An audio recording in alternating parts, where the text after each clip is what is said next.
We have an incredible panel of speakers this evening who have a wealth of knowledge, both from a personal and professional perspective, and also have a national and international understanding of HIV and AIDS.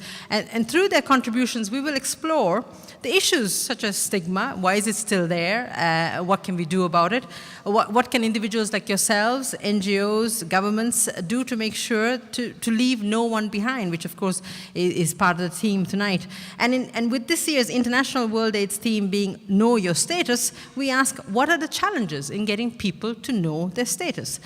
And to bring it into perspective, whenever I chair an event around HIV and AIDS, it's really important to mention the stats. And when I mention the stats, we need to remember that not just numbers, they're actual individuals. So we must bear that in mind when we have these discussions. So according to the joint United Nations program on HIV and AIDS, UNAIDS, some 37 million people live with HIV around the world today.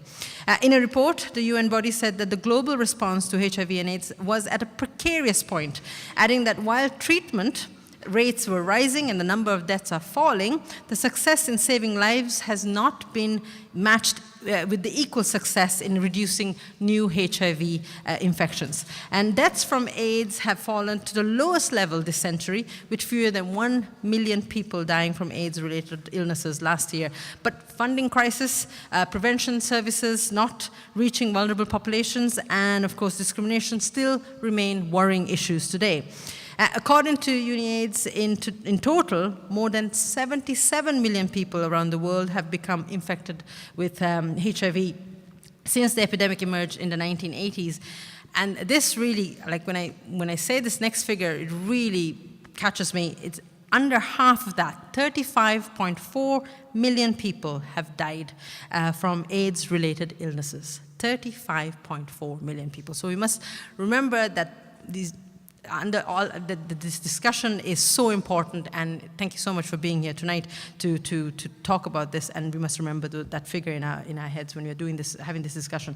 Here in Ireland, to mark World AIDS Day, Taoiseach Leo Varadkar took a HIV test and got his results in a couple of minutes, and in a video that was posted on social media, which I thought was really, really quite powerful. And I myself have taken the HIV test a number of times, especially leading up to my fertility process, which we have to do it practically every 3 months. So I know my status. Hands up for people here who know their status. Excellent, amazing. And yet, 500 new infections, HIV infections happened last year, which is like an all-time high for Ireland. So the question is, what needs to be done to get people to know their status, and of course, to get to zero infection globally. I must give a huge thank you, of course, to Father Michael Kelly and the family for making tonight happen, and of course, Irish Aid, joined by the Irish, I always have to look back because it's such a long title. It's the Irish Forum for Global Health. It's right behind me, just in case I forget.